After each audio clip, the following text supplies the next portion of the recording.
even the drones. Send them to ISIS. Send them to Iran too as well. Send our equipment to also help Israel out. That's what we need to do. We need to They haven't focused on Michael Brown, and they have the blacks all up in arms when this is a local city case that the city should be taking care of, the local police should be taking care of, and the state should be taking care of. It is not a national security issue.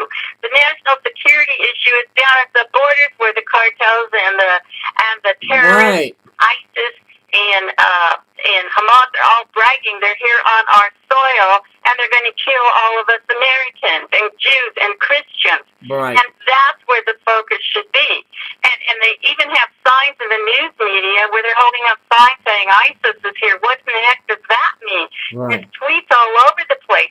Why isn't the NSA and IRS spying on them instead of us? We're law-abiding American citizens. Good and point. then we pay their wages. Good grief. Yeah. And then on top of it, why aren't they sending all those drones they want to fly over Americans who are a majority of civilized, law-abiding Americans and send them over into Iraq and stop that slaughter, that genocide against babies and children and innocent men and women who are begging for our help. This is not the same type of leadership we have seen if Ronald Reagan and JFK were in office. It would have ended a long time ago. It would not even happen either. It would not even get to this point at all. It would not. Even Richard Nixon or General or Robert Ford. You know, he would not done it either.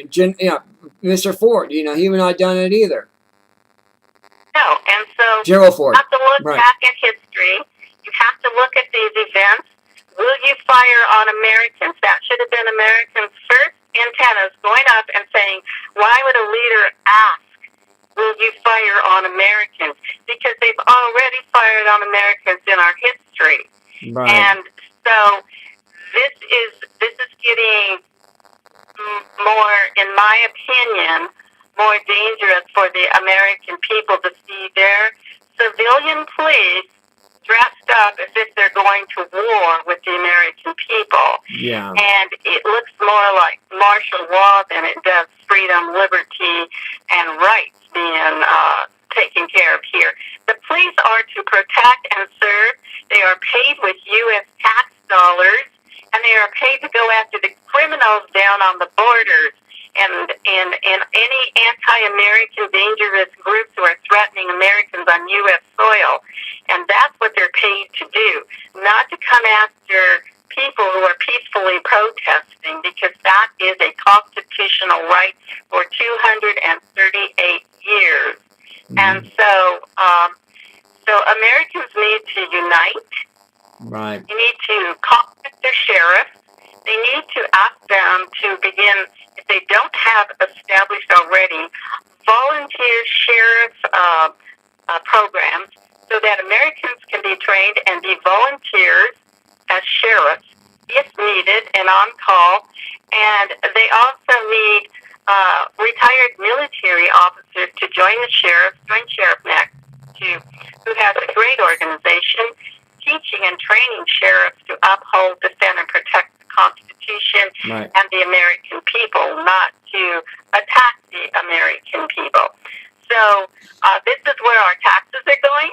They aren't going down to the border. They aren't going over to Iraq to save those people. I mean, seriously, this is where our taxes are going? Come on. I mean, you don't go golfing. You don't go on vacation when the whole world's on fire and lives are at stake, and you can help save those lives. And you can help save our borders, our country, and stop tying the hands of Border Patrol who are being murdered at the border. Mm-hmm. This is total insanity. Right. And guess who's going to address this issue? We are. This is why I had you for our guest today, Rose, to address this very issue, because we finally got out there. We got it correct. We got it right. You're not going to get this on Rush Limbaugh. You're not going to get this on The Blaze. You're not going to get this on Daily Caller. I'm sick of these people. I am sick of them because they're putting these criminals, they're putting these criminals who actually are doing these crimes, they're praising them right now. They're giving them national spotlight attention. The way these actresses, Kim Kardashian's in this world, Affleck, LifeLock, they're giving them all the exposure. It's greed and corruption. Is what I'm seeing right now. Is corrupting and is degrading this country. That's what they're doing, and they need to be exposed.